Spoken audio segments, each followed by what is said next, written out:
Hello guys, आइए example number 4 देखते हैं। 3 तक के हो गया था, अगले वीडियो में आया एग्जांपल नंबर 4।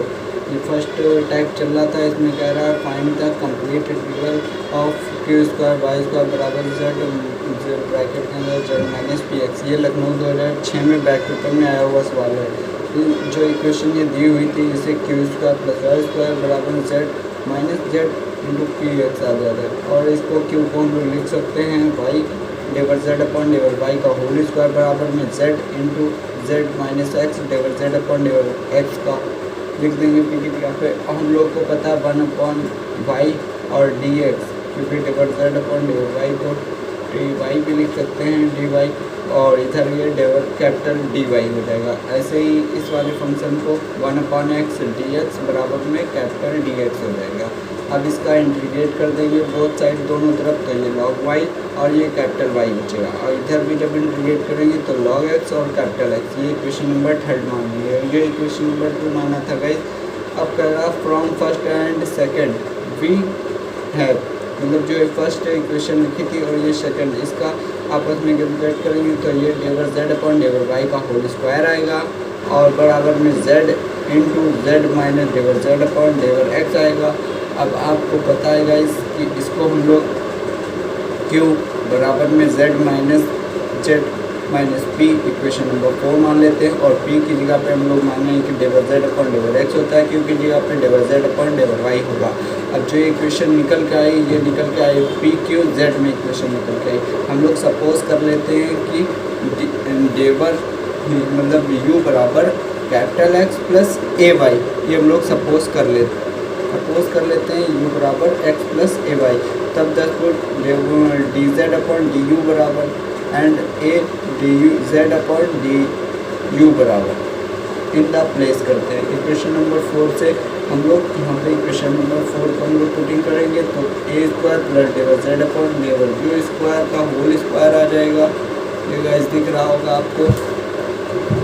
और इसी के तरीके से plus z d Z upon D u minus का जेड स्क्वायर बराबर में 0 आ जाएगा, और d Z upon D you बराबर में माइनस का z plus minus under root में z square plus 4 a square z square और अपॉन 2 ए स्क्वायर। अब इसमें से जेड स्क्वायर कॉमन है तो इसको ब्रैकेट के बाहर ले लेंगे, और ये जेड स्क्वायर जब कॉमन लेंगे नीचे में तो ये आएगा 1 माइनस का प्लस माइनस अंडर रूट में 1 माइनस प्लस 4 है अपॉन में 2a स्क्वायर आ गया गाइस। और आपको पता है ये पूरे फंक्शन को अगर हम कुछ मान लेते हैं, जैसे कि यहाँ पे लैम्डा हम लोग ने मान लिया माइनस का 1 प्लस माइनस अंडर रूट में 1 प्लस 4a स्क्वायर अपॉन में 2। अब डेवर Z upon D X upon U बराबर लैम्डा जेड। ये क्वेश्चन नंबर 5 हम लोगों ने मान लिया है। अगर 5 मान ही लिया है तो जब इक्वेशन नंबर 5 मान लिया हम लोगों ने, तो यहाँ पे 1 अपॉन डेवर Z upon lambda Z into D Z बराबर डी यू।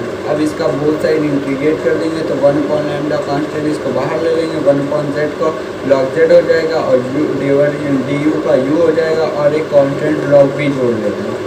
अब लॉग भी हम लोग उधर अगर ले भी जाएँ या ना ले जाएँ कोई फर्क नहीं पड़ेगा। 1 अपॉन ये जो लॉग की प्रॉपर्टी के अनुसार ये लॉग जेड के ऊपर चढ़ जाएगा, तो जेड 1 अपॉन लैम्डा आ जाएगा, और इधर यू की जगह पे एक्स और प्लस ए y capital y plus log b constant, क्योंकि यू बराबर हम लोग फंक्शन माने थे एक्स प्लस ए वाई माने थे, वो यहाँ पे पुट कर दिया, इसीलिए log X plus A log Y plus log B बराबर में लॉग एक्स बी एक एक्स ऊपर ए, इसीलिए 1 की पावर 1 अपॉन लैम्डा बराबर एक्स बी वाई की power A is the complete integral where A B is a constant and lambda absolute constant होता है। अब आइए गाइस ये टाइप 2 सीखते हैं। Type 2 equation having p q and z and not x y, मतलब जो इक्वेशन बनेगी हम लोगों की वो जेड पी क्यू में अगर होगी तो इक्वेशन को सॉल्व करा जाएगा, और एक्स वाई में इक्वेशन नहीं होना चाहिए। लेट z बराबर एफ एक्स प्लस ए वाई। तो z बराबर फंक्शन ऑफ कैपिटल एक्स और कैपिटल एक्स बराबर होता है small X plus A small Y. और p बराबर हम लोगों को पता है डेवर z अपॉन डेवर x होता है। इसे लिख सकते हैं डेवर z अपॉन डेवर कैपिटल x अपॉन में डेवर स्मॉल x बराबर में डेवर z अपॉन में डेवर कैपिटल x। इसी प्रकार q का भी लिखेंगे इक्वेशन, तो डेवर z अपॉन डेवर y बराबर में डेवर z अपॉन डेवर कैपिटल x और डेवर कैपिटल x अपॉन में डेवर y और बराबर में ए डेवर z अपॉन डेवर x, ये q की इक्वेशन आ जाएगी। अब हम लोगों को पता है कि फंक्शन z कॉमा डेवर z अपॉन डेवर x कॉमा इसका जनरल सोल्यूशन यही होगा ए डेवर dz अपॉन में dx बराबर 0। ये गाइस इसका जनरल सोल्यूशन है जो कह रहा है f ब्रैकेट के अंदर z dz अपॉन में dx कॉमा ए dz अपॉन dx बराबर में 0। अब इस पे आधारित आइए एग्जाम्पल नंबर फर्स्ट हम लोग देखते हैं। ये कह रहा find the complete integral of find also the singular integral it is exist. ये लखनऊ 2011 में बैक पेपर में आया हुआ गाइस। ये भी इम्पोर्टेंट क्वेश्चन है। ये इक्वेशन दी हुई है गाइस z बराबर z स्क्वायर ब्रैकेट के अंदर p square z square plus q square, z बराबर function x plus A y comma where x plus A y को हम लोग कैपिटल x मानते हैं और p बराबर हम लोगों ने टाइप 2 में सीखा हुआ है डेवर z अपॉन स्मॉल x बराबर में dz अपॉन में dx होता है और q बराबर डेवर z अपॉन डेवर y को a डेवर dz अपॉन dx होता है। अब इक्वेशन नंबर यहाँ पे फर्स्ट ये वाली थी, इसको हम लोग डेवर z स्क्वायर ब्रैकेट में dz अपॉन dx का होल स्क्वायर इनटू में z स्क्वायर प्लस ए स्क्वायर dz अपॉन dx का होल स्क्वायर बराबर में 1। अब इसको और इस सरल कर लेते हैं, तो इसमें डेवर z और dz अपॉन dx कॉमन दिख रहा है तो वो गाइस बाहर ले लेंगे dz अपॉन dx का होल स्क्वायर और अंदर बचेगा z स्क्वायर प्लस का ए स्क्वायर बराबर में 1।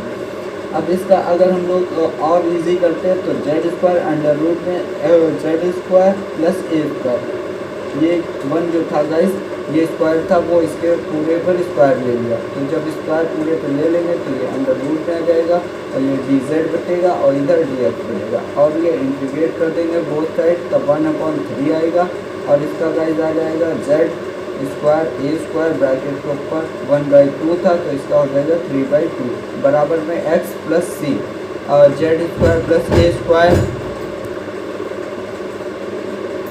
1/3 z स्क्वायर प्लस ए स्क्वायर प्लस 3/2 बराबर में x प्लस सी और ये z स्क्वायर प्लस ए स्क्वायर और पूरे ब्रैकेट का क्यूब हो जाएगा। ये 9x प्लस ए वाई प्लस सी का होल स्क्वायर, ये क्वेश्चन नंबर फर्स्ट हो जाएगा। Which is the complete integral, equation first का जो ये था इसका डिफ्रेंशिएट करना है ए और सी के रिस्पेक्ट में। जब ए के रिस्पेक्ट में करेंगे तो 18 ये 3 आ जाएगा 9 इधर तो 18x 9 दूनी 18x प्लस ए वाई प्लस सी और ब्रैकेट के बाहर सी क्योंकि ए के रिस्पेक्ट में पहले कर रहे हैं और ये इधर आ जाएगा 6 3 2 6 z स्क्वायर प्लस ए स्क्वायर इंटू ए क्योंकि ए के रिस्पेक्ट में कर रहे हैं तो 2a आगे आ जाएगा और 2a ये 3 तो 6 z स्क्वायर प्लस ए स्क्वायर और पूरा ब्रैकेट का स्क्वायर इंटू 3 था तो 2 बचेगा और ये ए स्क्वायर आएगा। अब